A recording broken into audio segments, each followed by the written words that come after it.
Ben Esgro, who is an RD.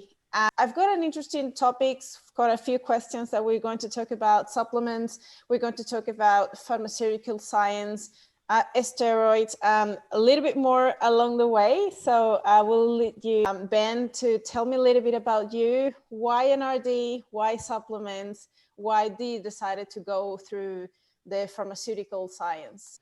So first off, thank you for having me. I'm happy to be here, and I hope I can provide value to your audience. In terms of my story in nutrition and doing the RD route, it's actually very, very nonlinear, which I think you will find as a trend maybe throughout this call, is I tend to like to do things my own way.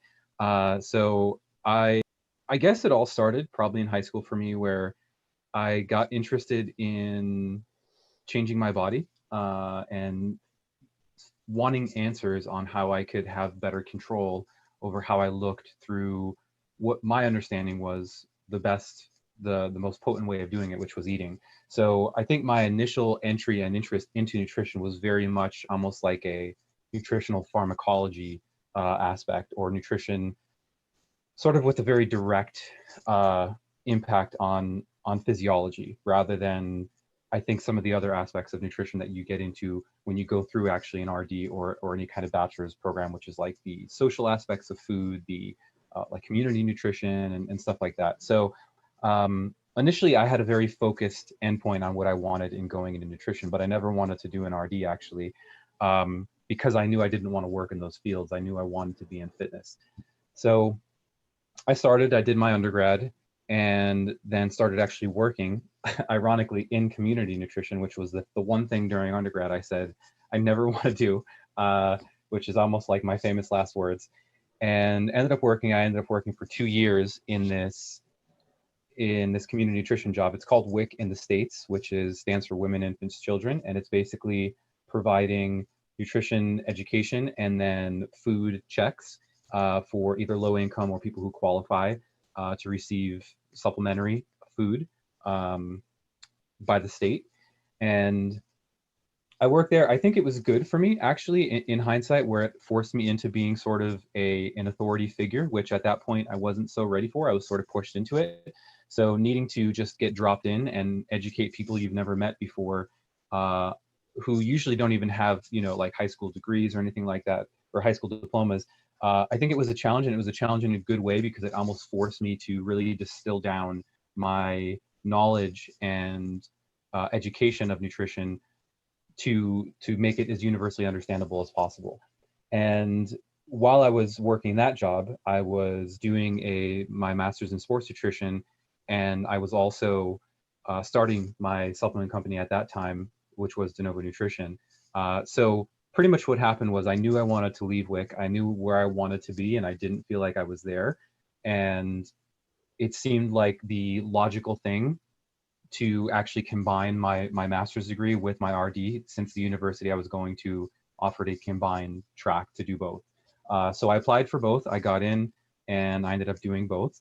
And pretty much to the next point, or the next progression with pharmaceutical science, that just kind of spurred out of finishing my sports nutrition, already being actively in the supplement space and formulating, and feeling like I can be better. I need a next step. I need something to enhance my knowledge of both pharmaceuticals and chemistry, because once you very quickly realize that once you get deeper into supplements, that a lot of it is essentially pharmacology and chemistry. And if you don't have a deep enough understanding of it, you're actually inhibited in how good you can be as a formulator. So I think I'm proud of how successful I was without that degree, but I do feel like both my understanding and my ability to know where to go now and navigate the area of pharmacology, or as it's defined in relation to herbs, it's called pharmacognosy. I feel like I can navigate that space much better, because now I have an understanding a lot more of, I think, the variables. That's amazing. How do you do to do both at the same time, like pharmacology and nutrition, both? So you mean the degrees? Yeah.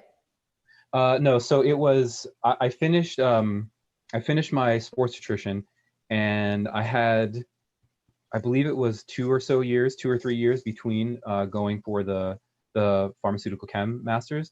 So I did have time off, but basically what was happening in those in between years was I was actually building de novo and building at that time my coaching services. But I always knew I was going to go back to school, and I think the one thing I realized is I would probably define myself as a lifelong learner, in that I don't know if I'll ever be comfortable fully being out. Like, I've been out of the pharm chem one now for, geez, I think it's coming up on 2 years, and I'm thinking about the next degree I want to get. Like, for me, I get very paranoid when I'm not filling my mind with information, because I feel like the rate of loss is much greater than the rate of gain, and I don't like that feeling. You feel like you never know enough.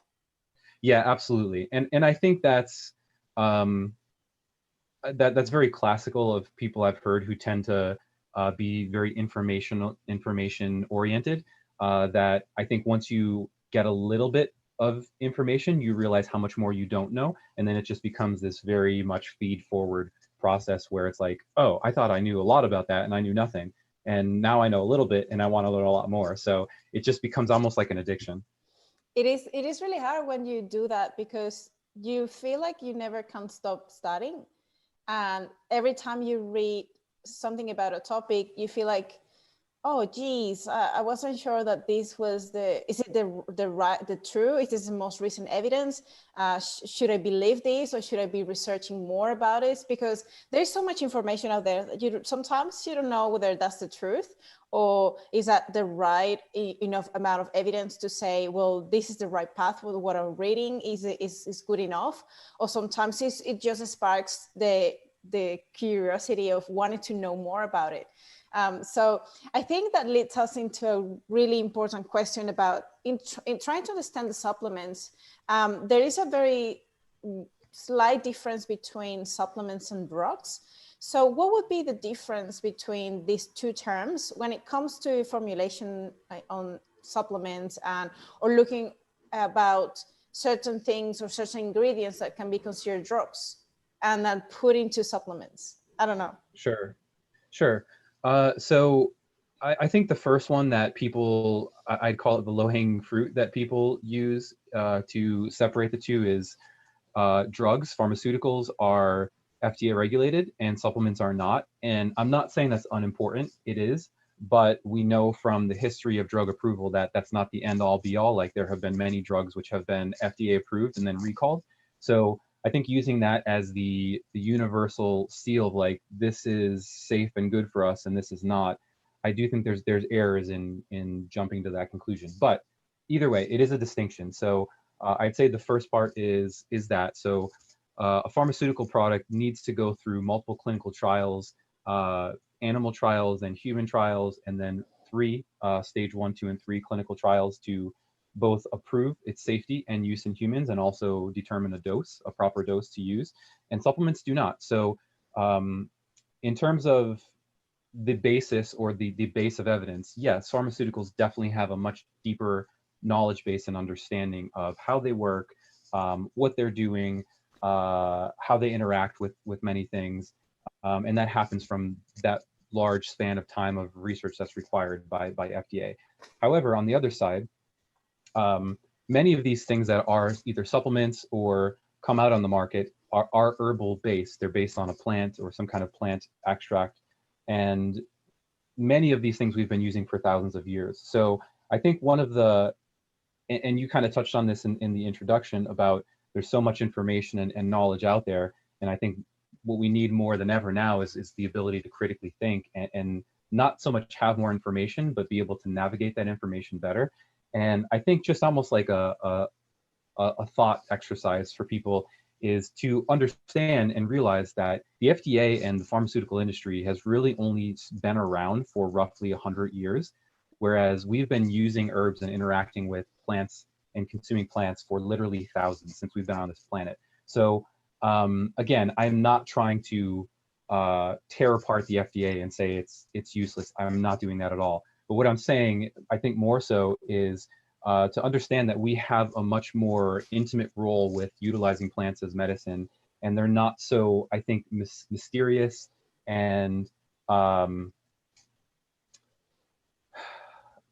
I got to be careful with how I choose my words. I would just say maybe mysterious, or potentially dangerous, just because the FDA hasn't put their stamp on it. So anyway, with that preface aside, a couple other kind of key areas where they're different is a supplement can be a vitamin or mineral. It can be an herb or botanical, so plant-based. It can be an amino acid. It can be a concentrate, metabolite, constituent, or extract of any of those things above, but it must be taken orally. So that's one thing that really separates. Another thing that separates the drug between a supplement is a drug can have multiple routes of delivery. It can be an injection, it can be topical, it can be delivered, in numerous ways, whereas a supplement has to be oral. Okay. Otherwise, it's going to be classified as something else. That's very good to know that you can have, like, if you had a supplement, like when you think about B12 and sometimes it's injected, would that be like it becomes a drug then, or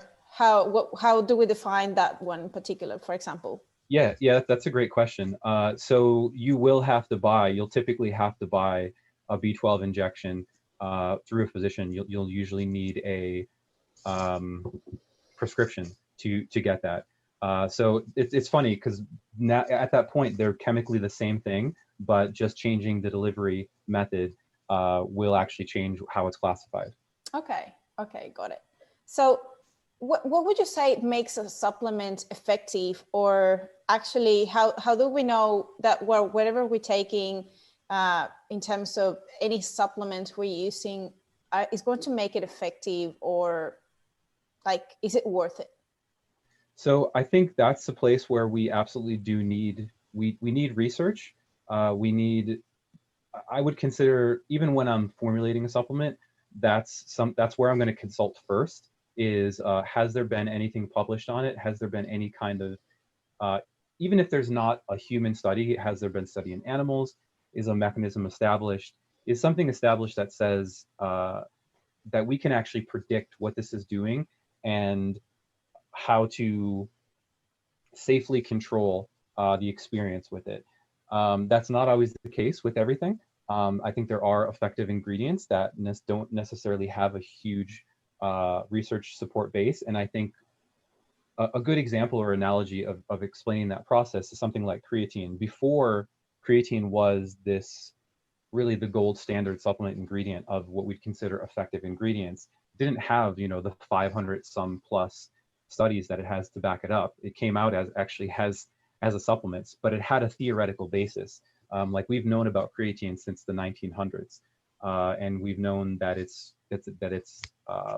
distinctive to muscle tissue. That's actually how it was first extracted from animal muscles. But we didn't fully understand its mechanism or its role, and then it came out as a supplement. And I think that's what drove a lot of the research to happen. So I think in this way, I'm trying to do my best to answer all sides of the question.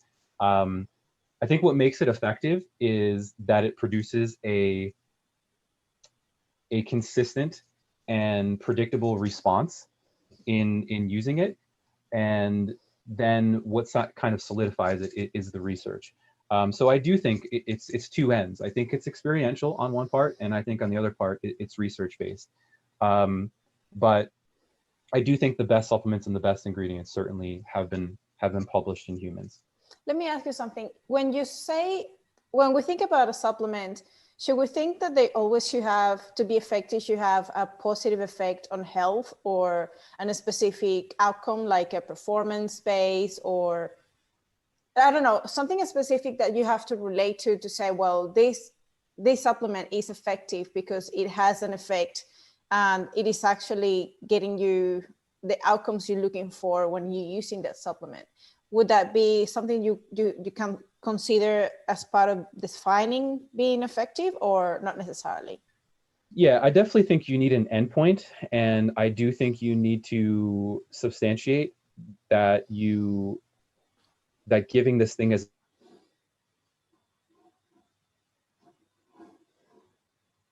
so. Yeah, I think the simple way to answer your question is like, how's a supplement effective? Well, that it works, but that's a very open-ended response in that you can almost look at certain ingredients and say, that's an ingredient that works, but it's misapplied in this situation. And I think that happens in cosmetics. I think that happens in supplements. I think that happens in fortified foods a lot, is like it becomes this almost buzzword, or this very popular ingredient, and it actually is an effective ingredient, but they do something to actually make its use ineffective. And that's why I'm having such a difficult time giving you a straight answer. That's Is okay. that there's a quote that I like from a physician, 18th century physician, Paracelsus, and it's basically, he coined the term or the phrase that the death is in the dosage, meaning that the toxicity or the use of a compound is directly related to the amount that you ingest. And that's a very important thing, I think, for people to understand, is like, just because there's beta alanine or creatine in a supplement and it's been put there doesn't mean it's automatically effective. You need to have it there and in the right amounts to influence the endpoint that you want to influence. And I think that's one area where people really miss the boat on purchasing supplements, is they'll buy a product and, on the label on the front, like, it's got all these bullet points, like it's got creatine, it's got, leucine, or all these popular ingredients. But then if you look on the label and you see it's at 1/10 of the dose that it needs to be to actually have an influence or be effective pharmacologically. Yeah, and I would say as well that sometimes you have these proprietary blends that you don't really know what they are. So what are your thoughts about that specifically? Yeah, so I think that I think I could make it difficult in that I do have two sides of the answer to this. Okay. And I think the first answer is, as a consumer, there should be automatic concern. They should be alarmed when they see it on the label, because it is, by the manufacturer, it's usually used to hide something.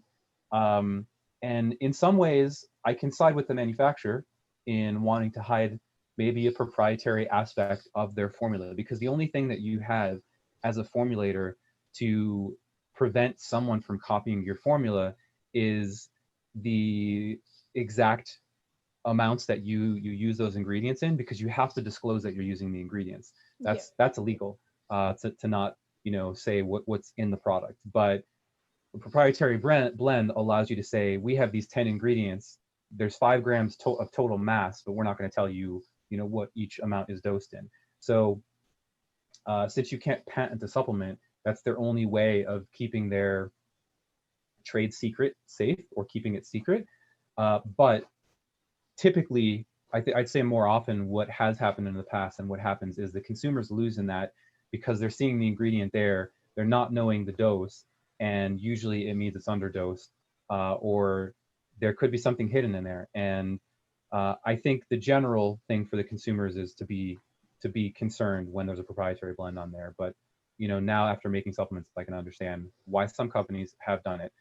One important point on that is that you can actually estimate the amount of something in a proprietary blend. You can't get an exact amount. So whereas a full transparency label will say we've put caffeine in at 100 milligrams per serving, and a proprietary blend might have caffeine in with 10 other ingredients. The one labeling guideline that actually is required to be followed, even on a proprietary blend, is you have to list the ingredients in descending order by dose. So if caffeine is the first ingredient in the proprietary blend versus being the last, that caffeine is the highest part of that blend. Okay. But you still can't determine how much is in there. Okay, so do you still feel like when a consumer reads these kind of labels, can they be misled by what is in there, or they will always sort of show what they have, or most of the times something is missing? Yeah, I do think it's used more often for deception than it is to protect their trade secret. Mm-hmm. And you're right, there is this possibility that you can potentially hide an ingredient in there that you just don't want to claim. And that's happened before. I mean, that's happened with a previous product that was a stimulant-based product that actually had an amphetamine derivative in it, and it was labeled as something that it was not. And then what happens, and this is where I do think, kind of pulling back something from one of the previous questions, this is where FDA intervention or lack thereof is actually very important, because that would have never made it to market Yeah. if it was a drug. Whereas a supplement, it doesn't need to be tested or studied until after the fact that it's potentially hurt somebody. And that's what happened with this product, is it wasn't actually studied and analyzed chemically until there was complaints and there were adverse effects, and then they found that it was an amphetamine derivative and it wasn't listed on the label, and that was a proprietary blended product. So I do think more often than not, you will see those products being the ones that cause either drug testing failures or have gray area or actual drugs in their formulas. Okay, so they just pretty much hiding those things to make it through. And obviously, if they can do that and hide some of these ingredients that can make the supplement more effective or more potent for the outcome people are looking, it is going to make it sell better, because obviously it's like the top of the top is the best, because it's got something that is obviously a drug that hasn't been approved, but it's been hidden and not being declared. Is it right? It can be. It's I would say it raises the possibility. There's a higher probability that a product with a proprietary blend will have something in there versus a product that discloses everything being tainted. I'm not saying it's impossible, but it's more likely that a proprietary blend product is going to have something of concern in it. And I think that leads us to our next question, which is about fat burners. I think this is a topic that it is very debated, and I think there is a lot of more information now than before, and people is more aware on the use of this that potentially are not necessarily very useful. But I really think that if it comes from you, that you have a background on pharmacology and you understand what the main focus and the main outcome of using these products are, it will be very interesting to know if you think that from your point of view, are they effective somehow, and do they actually do what they are claiming that they do? So again, that almost, and I think I'll kind of be cross-referencing previous answers to stuff in answers to some of these questions. But starting with the efficacy question, can they be effective on a mechanistic basis? Yes, meaning can a fat burner ingredient, maybe like EGCG or caffeine or something, can it actually can it influence pathways to start the fat burning process? Yes, that's absolutely true. Certain things can interact with something called hormone sensitive lipase, which actually will make you release more free fatty acids from stored fat. Does that mean that they say what they do? That's really where it becomes a stretch. And here's why. And this is true of even doing exercise. So the number one thing is, in order to lose fat, you need to, phrased as, you need to have an energy deficit. Because otherwise what can happen is, let's say I go outside and I run 2 sprints. May I have potentially started the process of fat loss? Yeah, I may have activated certain things that will cause free fatty acids to be released from stored fat. But does that mean I'm going to lose weight by doing 2 sprints? No. And why? Because it comes down to that caloric balance aspect of the question. So you need to do something that's going to not just make you release the fatty acids, but actually put them through the metabolic processes to where they're burned as energy or they're given off as heat. And that's really where a supplement ingredient is always going to miss the boat, because then the only way that you can actually be effective is to literally cook someone to death. And there was an ingredient called DNP that now that's a pharmaceutical, it's not a supplement, but that was sort of hauled as this great fat burner for people who were untested athletes. But the danger is people could actually kill themselves with it, because they'd raise their body temperature so high that they'd kill themselves. So I think that's one aspect where you will always see fat burner based products rely heavily on the mechanism rather than the endpoint. And that's usually in research where you will see them fall short, is like, yes, did it do these certain things of activating these pathways? Yes, it did. But did it lead to weight loss? Weight loss? No, it didn't. And would you say, is there any particular supplement out there that you might feel they have a positive review or effect on, like they actually do what they do and they are probably protected or backed up by some evidence that they sort of actually get the full process going?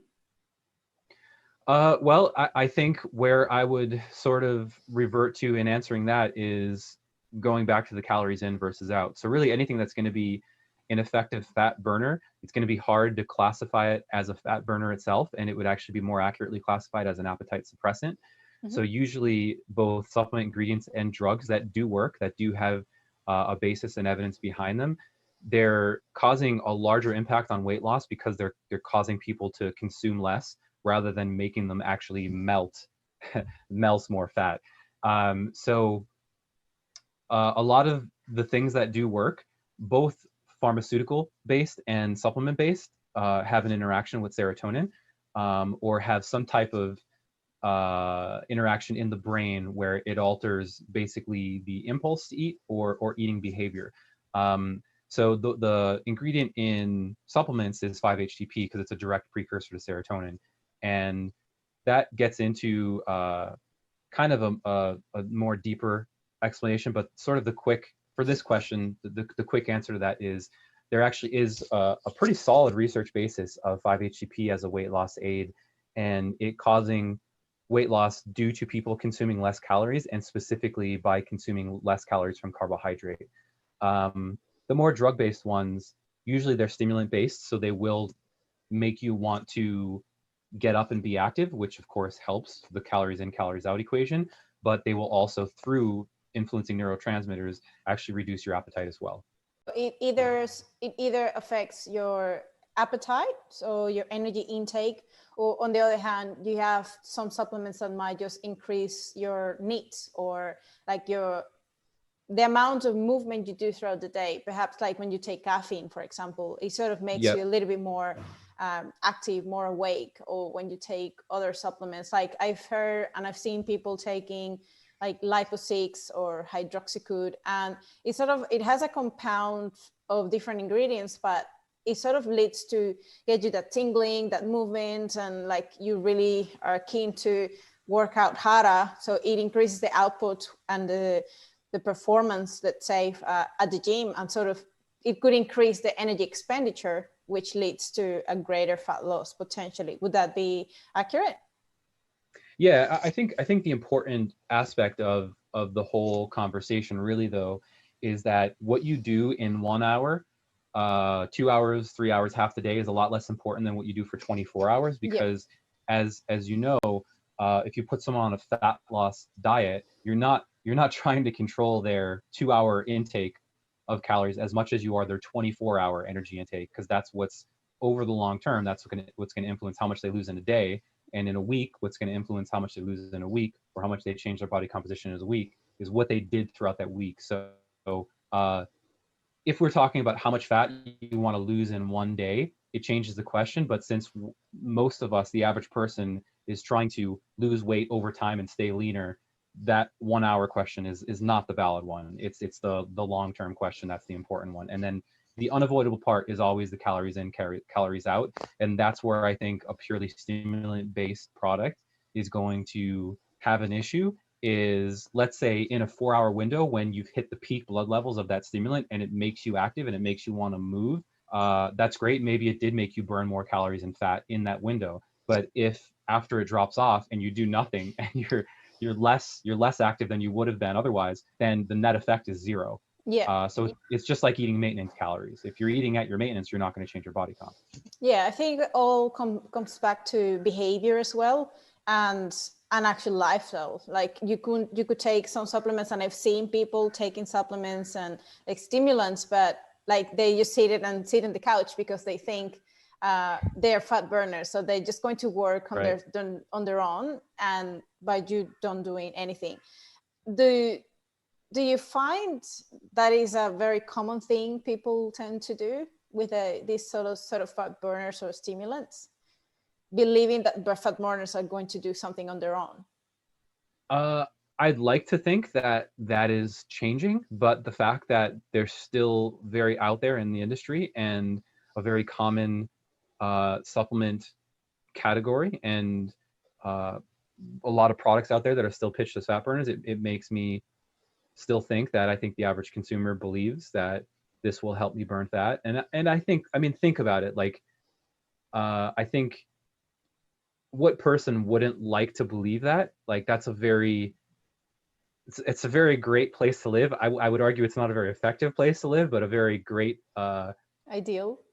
yeah, exactly. Like a high hope, a very optimistic belief that I can just sit on the couch, pop this pill, and I'm going to have a six pack. Like, obviously, if it was that easy, we'd all have six packs. Like, it just doesn't work like that.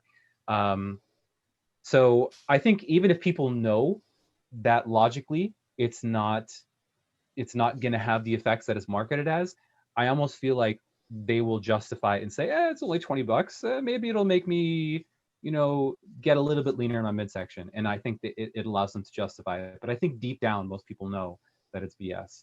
I Okay. hope.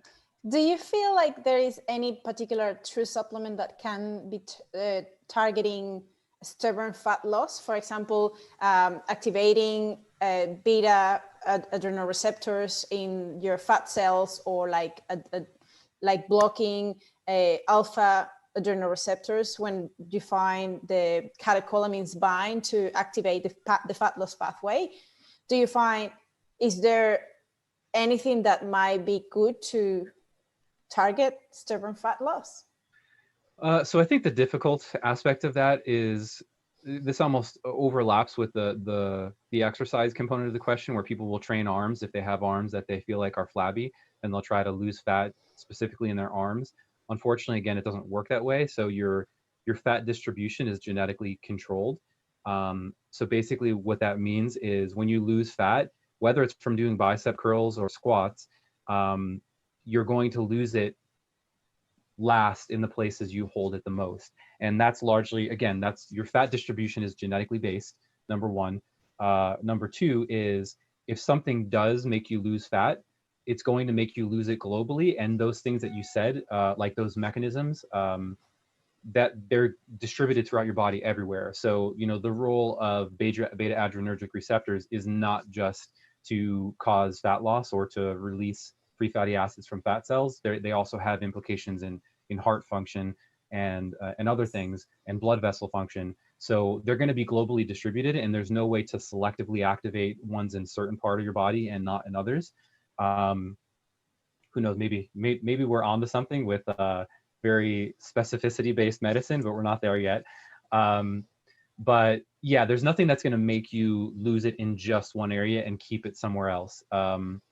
Again, I think if that was the case, there'd be some blockbuster products, especially targeting kind of, women's fat loss, so they can keep it kind of, in the areas that they want to, for lack of better description, and lose it, maybe just in their stomach or something.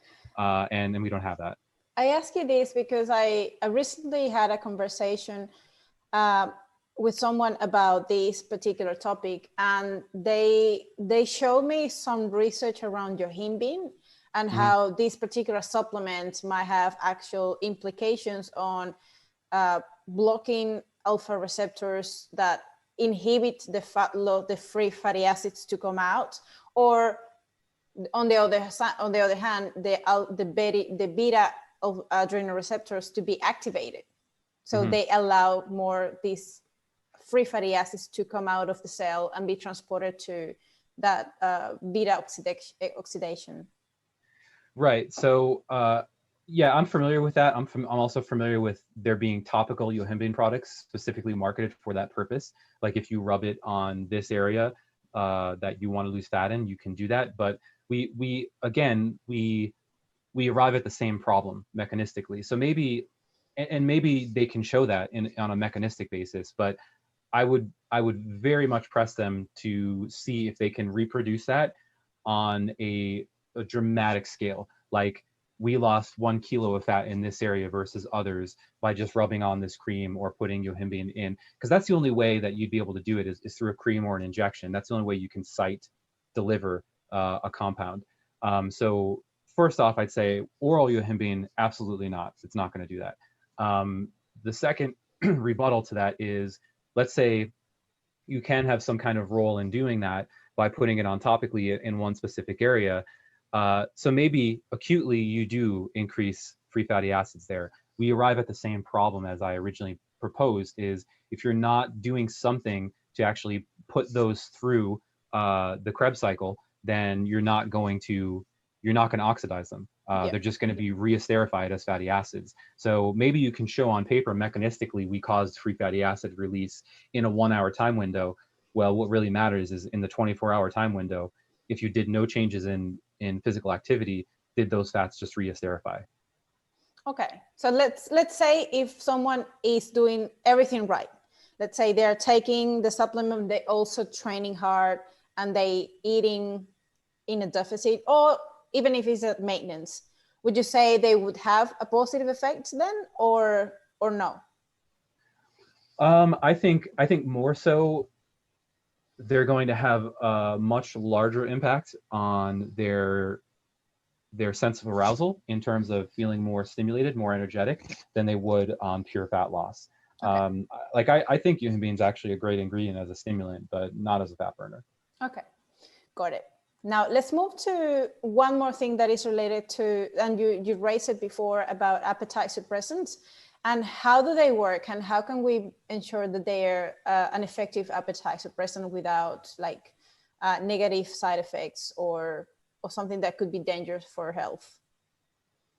Yeah, so I think again I'll use the quote that I used before, is the death is in the dosage, and it applies here in sort of a different context, in that anything that's effective can also be dangerous and have side effects. So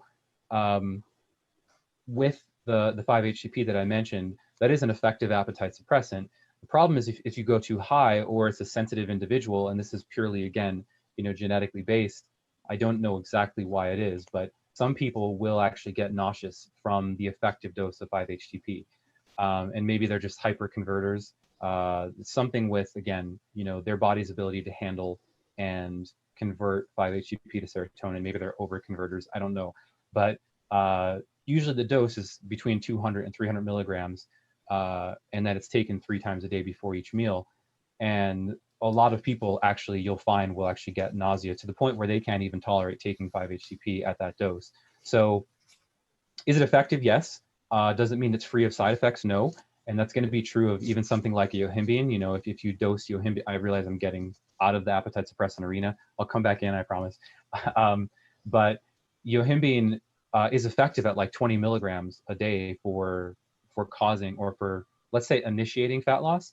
But that dose will actually cause a lot of people anxiety. And the reason for that is when you take yohimbine, it actually makes you release adrenaline. And just like fight or flight, people respond differently to a release of adrenaline or a release of epinephrine. That happens when you take yohimbine. So basically, first point, nothing's free of side effects. Everything has sort of a therapeutic window, which is the term. And back to talking about appetite suppressants, I can speak specifically to 5-HTP just because I have the most experience and knowledge of that, because we've used it before actually in a product that was geared to fat loss. So what does it do? Like, why does that actually have a role in fat loss? Because when you look at 5-HTP, how it's normally used is as a bedtime thing, or as a way to help you relax or reduce anxiety. And typically when you increase serotonin, you get an anti-anxiety effect. But the difference is it's actually due to something called the plasma tryptophan ratio. And this is where it actually directly intersects with nutrition, where plasma tryptophan ratio is basically this, when you're looking at the ratio of both tryptophan in relationship to large neutral amino acids, which are tyrosine, phenylalanine, leucine, isoleucine, and valine. So the diet will actually impact that ratio at any given time. And actually diet or macronutrient distribution will impact that ratio. So when you give a large dose of carbohydrate, what happens is you have a large insulin release. That insulin release actually pulls in those amino acids into tissues, and relatively there's less abundance. So the rate of tryptophan in the plasma actually goes up. And since tryptophan is the precursor to serotonin, you actually will get higher serotonin conversion Again, due to a carbohydrate-rich meal, which is low in other things, in proteins and fats. And then when you have a high protein meal, you get the opposite effect. You actually reduce the plasma tryptophan ratio. So in effect, what's happening when you take 5-HTP is you're using another means to alter the plasma tryptophan ratio. You're increasing the amount of serotonin precursor. So you're actually causing an increase in serotonin without calories, without needing the carbohydrate to do it. And that's, again, what the research has shown in using 5-HTP for appetite suppression effects and for weight loss, is that not only do people consume about 300 to 400 less calories per day, but they're actually 80% from carbohydrate reduction, not from the other macronutrients. So there's actually evidence to back up that this is not just a Ben Esgro theory. So how much, or how much, and for how long do you have to have 5-HTP to actually see an effect? Is that a direct effect, or like creatine, that you can't just take it once and you will see an effect on it, but more like an accumulation over time? Yeah, so you don't accumulate 5-HTP, so you do need to take it every day, and it's got a fairly short half-life. So that's even why in the studies they give it 3 times a day. They give it before each major meal, because what will happen is, let's say you use it once a day, you might consume less calories at that meal where you had that spike in serotonin. But if you don't use it for the rest of the day, you might make up for it later in the day again, unless you're taking the 5-HTP again. So it does require a little. It's a higher commitment of taking the ingredient more often throughout the day to be effective. But like I said, it's about 3 times a day before each major meal to actually have its most dramatic impact. Okay. And what about other appetite suppressants you're aware of that may perhaps are more into the drug section, that you need to have prescription for it? What is the difference from those as compared to the 5-HTP, for example, in the sense that they are like tapering that appetite for a lower rate? And when we think about these prescription medications, they might have a different effect because they're to be considered as a drug. So the only other the pharmaceutical appetite suppressants that I'm aware of were stimulant based, and they actually do, I don't even recall the name. I remember there was an old one like phentermine or fen or something that actually did influence serotonin, and many stimulant products will have some type of role on impacting serotonin, either production or release. So some of the effect is going to be related to what we just talked about. The only pharmaceutical I'm aware of that is used, and this could be just a lack of my knowledge of what's out there in terms of drugs for fat loss, but the only one I'm aware of that's used in fitness is clenbuterol, but clenbuterol is a beta agonist, so it's not necessarily falling into that appetite suppressant class as much as it is something that's going to make you expend more energy. Okay. Now moving to one interesting ingredient that I tend to hear a lot, especially in obese clients that are trying to ask for it, and my recommendations and my thoughts, is about orlistat. So with this one specifically, that stimulates fat loss by inhibiting the absorption of fats at the gut level. What do you think about this particular medication, and how does it work, like a little bit more mechanistically?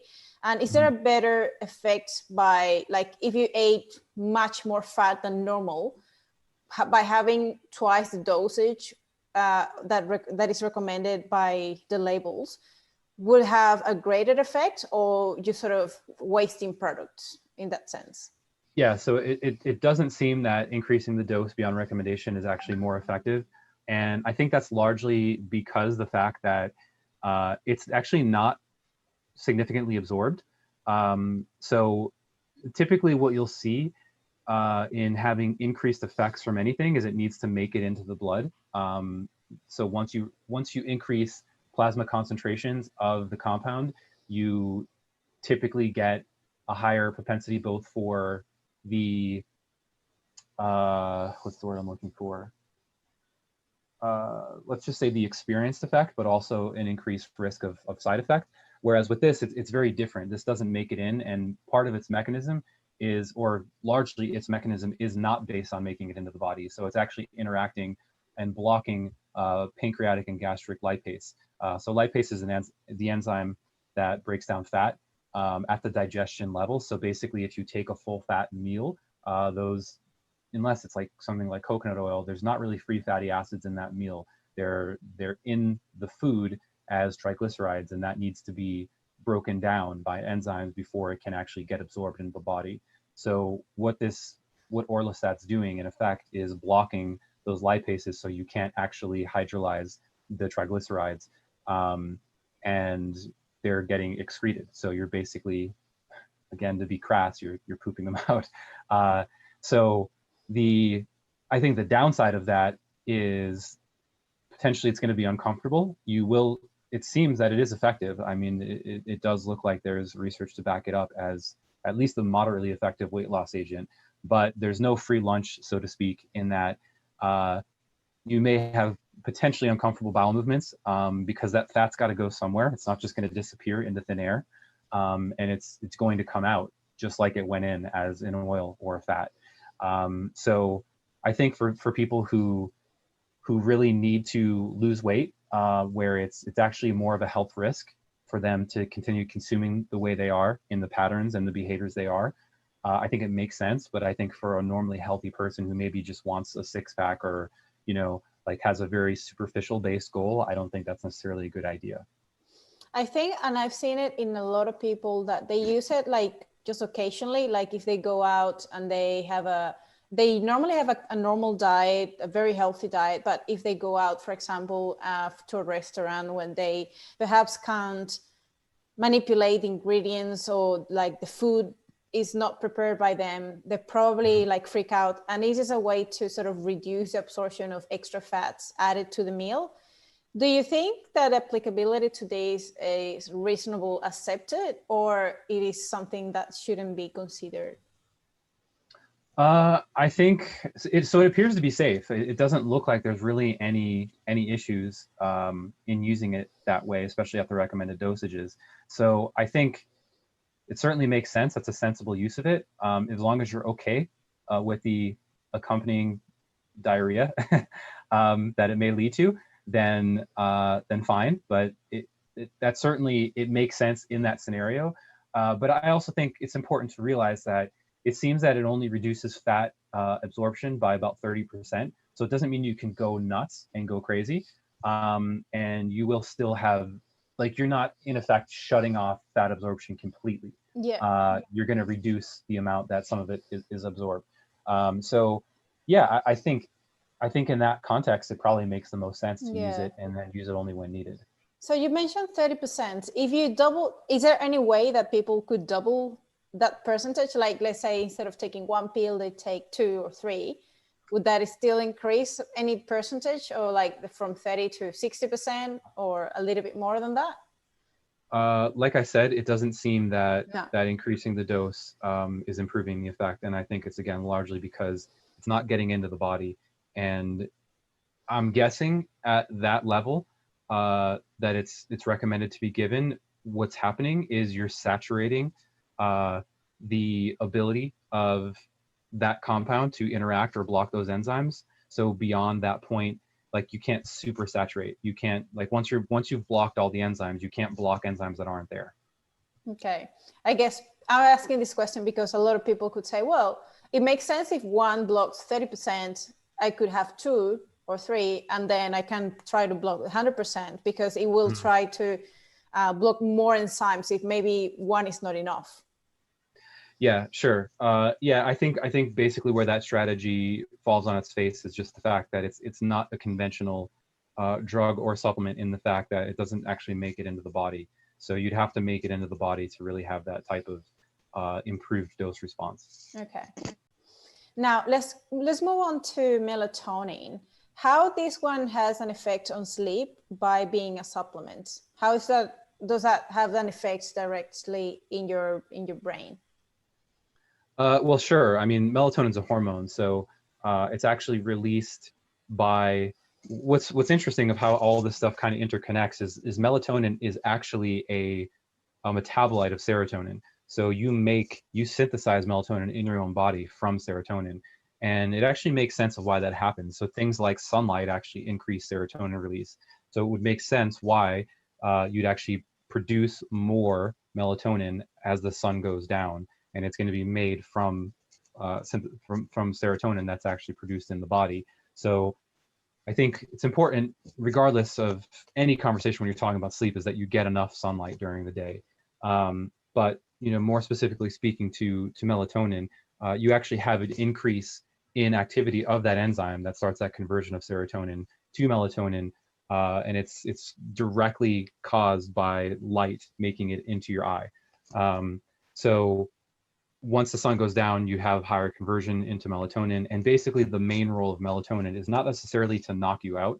Like it's not, it doesn't work on GABA like some of the prescription sleep medications do, which again, that's sort of an aside, but they don't actually cause sleep, they cause sedation. And they don't cause normal sleep architecture, which is a problem. Whereas melatonin doesn't have those issues. Melatonin is basically just like the trigger. So what the research shows on melatonin and sort of proves its usefulness as is reducing sleep latency, so the time it takes to fall asleep, but not necessarily to knock you out. And I think people who take melatonin as a sleep aid, I think sometimes they expect that, like they think I'm going to take melatonin and it should be knocking me out. It should be making me unconscious. That's not actually what melatonin's role is in doing. And if it did that, it shouldn't be doing that. I asked the other question about melatonin because I just wonder how can this cross your, like, get absorbed?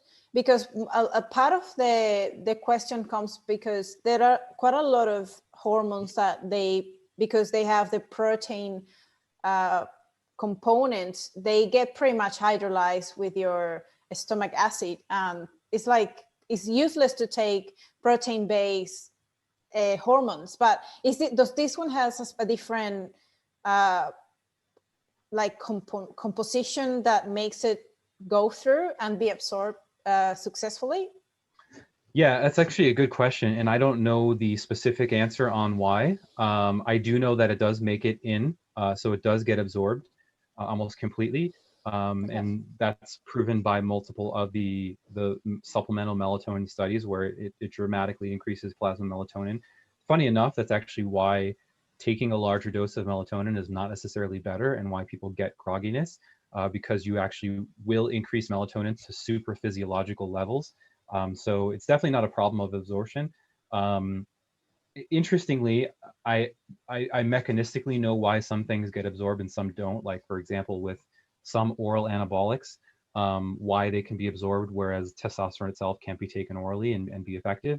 And it usually just comes down to, like you said, simple structural manipulations, like the change in a couple atoms in certain places, or inserting a bond in one place versus others, which actually allows something to pass through and not be broken down by the liver and excreted in the urine. So without looking at a picture of the two structures while we're on the call, that would be my guess, is that it's just a simple different rearrangement of something that allows melatonin to actually pass through the gut and get absorbed.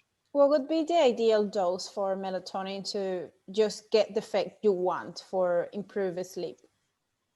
So honestly, you don't need much. The effective dose is in micrograms, so even is down to, like, 200 to 300 micrograms, and that's where I'd recommend people starting, because that will actually replicate for people who have either issues pumping out enough melatonin on their own, or there are certain scenarios that actually don't produce as much, certain diseases and stuff, states where those people don't produce as much melatonin. So to replicate the normal plasma melatonin level, you only need that much.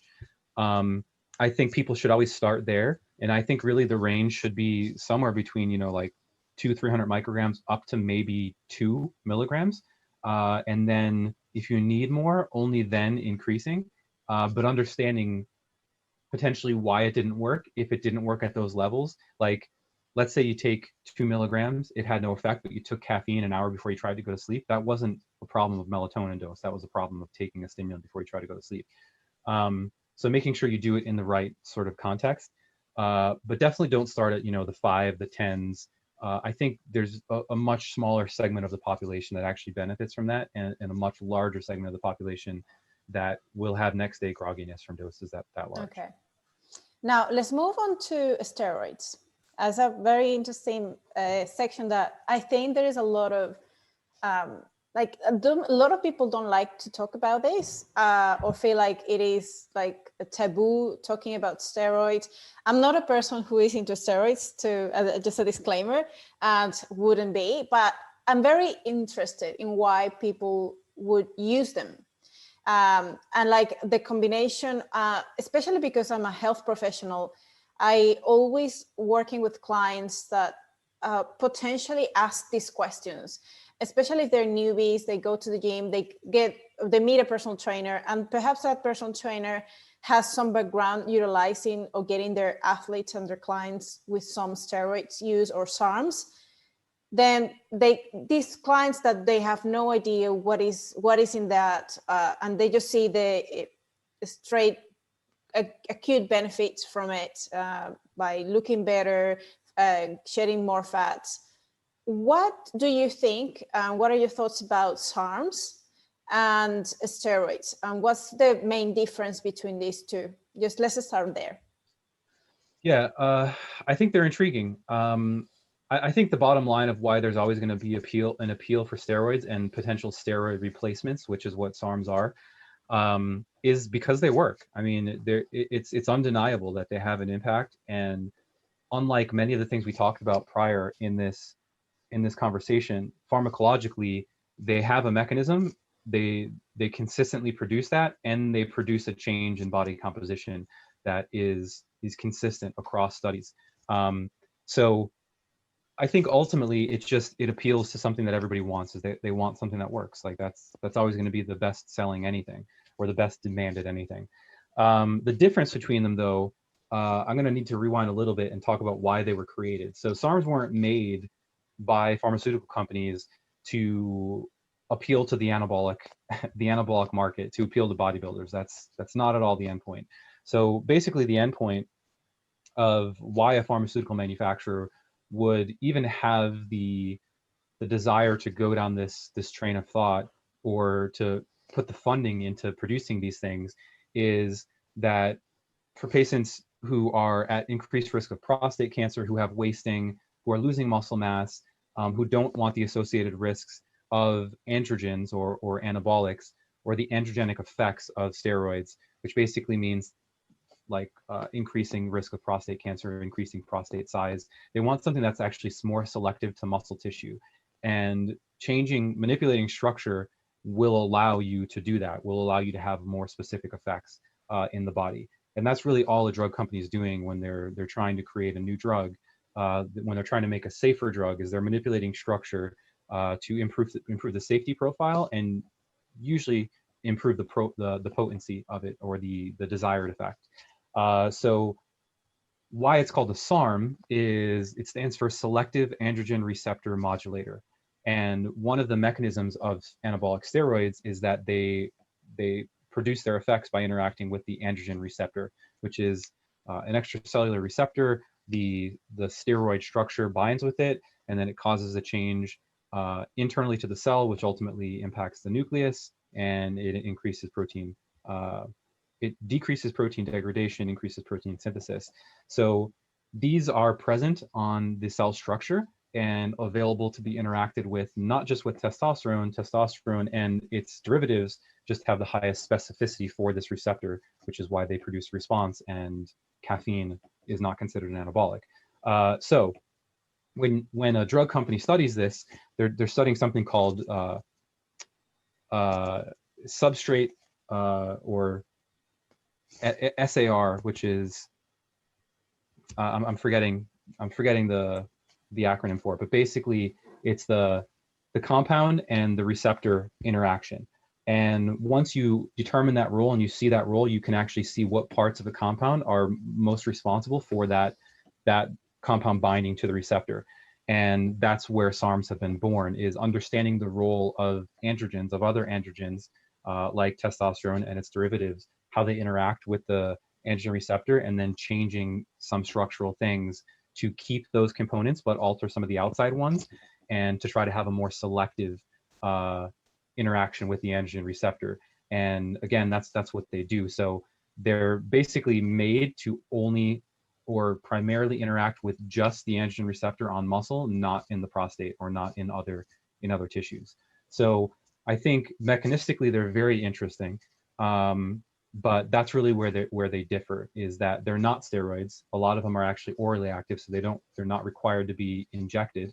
And the hope is that they have a better safety profile than androgens do, or classical steroids. Can they have negative effects long-term or short-term?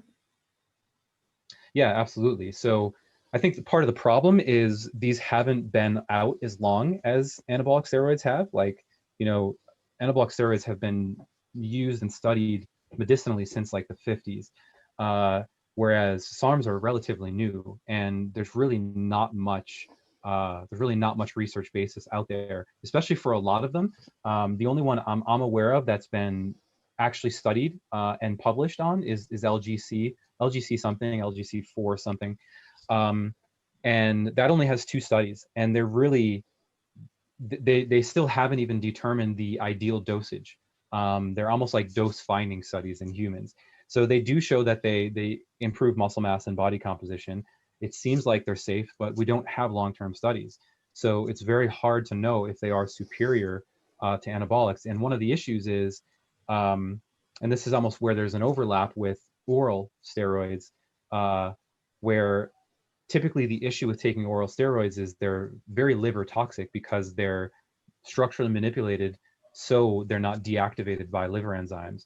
And while SARMs don't have this same structure, they are, most I know, are orally active, and that can be an issue for liver toxicity. The studies that I've seen on LGC don't show increases in liver toxicity. There is an increase in liver enzyme levels, but it wasn't to the point where they considered it a clinical concern.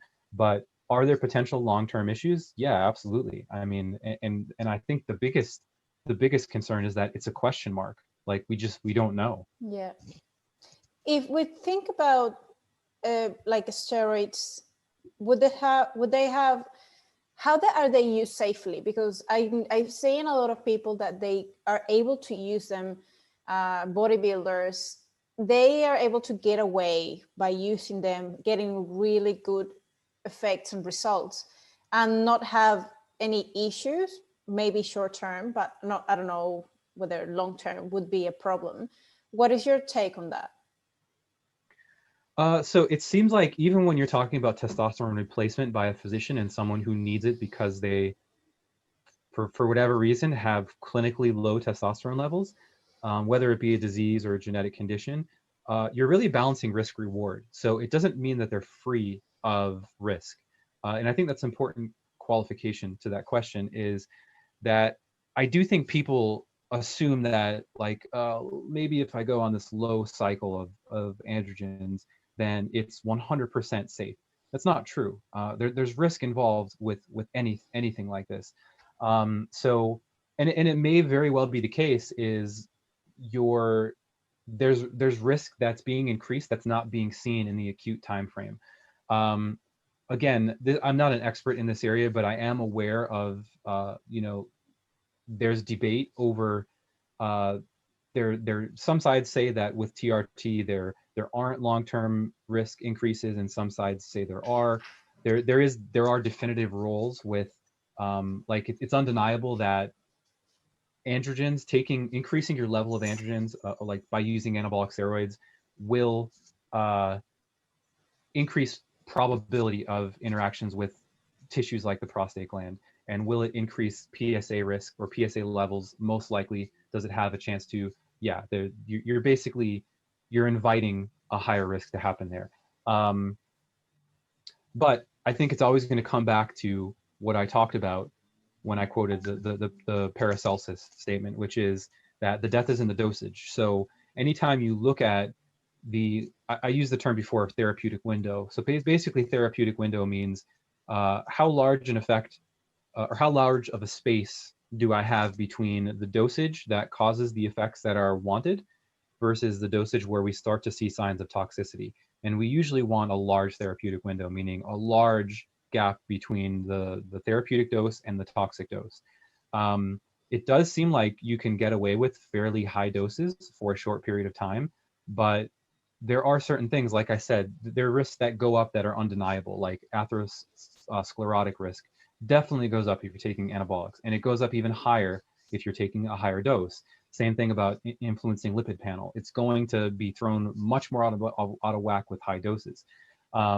So I think to say that there's no risk at all would be very short-sighted.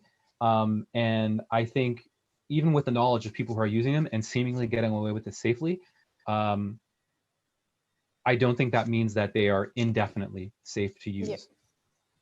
I see a lot, and I've heard some people, especially in the bodybuilding world, saying the most important thing is that you need to know how to do it, and maybe it's the way that you cycle it or how you start tapering the dosage, like in a pyramid form, like you start increasing and then decreasing. Is there a right form that people can do it safely? Like, just, I don't know, I'm just interested to understand why. Yeah, well, I think I first need to say that I'm approaching this maybe from a different angle that I think regular users are who are like on cycles regularly. I think I'm looking at it from what have we seen in the data and pharmacologically, like what does it say and what makes sense. And I think, again, like I said, so there's no guaranteed predictability of someone who's gone from using none to starting using. It does seem to be that, and this is actually true of something like creatine too, is the rich seem to get richer. So people who have more distribution of type 2 muscle fibers tend to respond better to creatine usage. Those people are also the people who tend to respond better to training. I do think we're probably seeing that. That I can't, give you a reference and say, look at this study, this proves it. But it does seem that anecdotally or observationally that we see that people who had more muscle mass and were stronger and bigger before they started tend to have a much more dramatic effect when they use anabolics versus people who don't. So I don't necessarily think that there's this magic formula that they've found. I do think if someone is planning on using them or is currently using them, I would use the same recommendation as I use with even stimulants or anything else, is you should always start low at the lowest effective dose and not increase unless it's necessary. I'd argue that, especially using anabolics, it should never really be necessary to be chasing dose. You should be chasing other things that you have safe control over, like your nutrition intervention or your training, because you're already getting a leg up by pharmaceutical activation of certain pathways which make your training and nutrition dramatically more effective than not having it there. So I think people should be taking actually the other aspects of fitness much more seriously if they're on drugs versus taking the drugs and searching for the magical, drug guru more seriously. I think that's actually missing the point quite a bit. Yeah. My last question on that point is there any difference effect between females, like women and males? In terms of steroids or in terms of any anabolic? Both. Like if you use SARMS or using steroids, would they have a different effect in either gender, or it's the same? Yeah, so both like women and men have androgen receptors. They're needed for things beyond anabolic effects, but they're also, like I said, they're tissue specific. So one of the areas are sex organs, and that can be a concern for females. Is like you can actually have growth of things you don't want, like enlarged clitoris is a risk of using anabolics, and even the SARM should come with that risk. I don't know. That's something I don't know if SARMs do not activate tissue specific androgen receptors there. I don't know.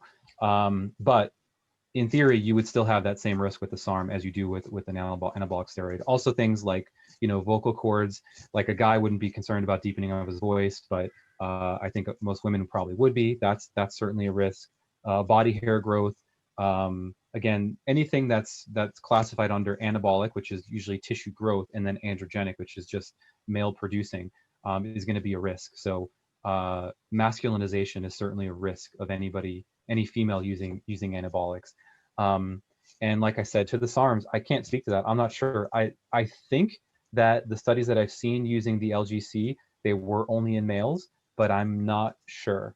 I think they'd probably need to submit a whole different proposal if they wanted to use it in females. So my guess is that the risk of masculinization is still there with SARMs for women. Okay. Well, Ben, I respect your time. I think we've gone a little bit over. Thank you so much, Ben, for providing all this amazing value. Where people could find you? Sure.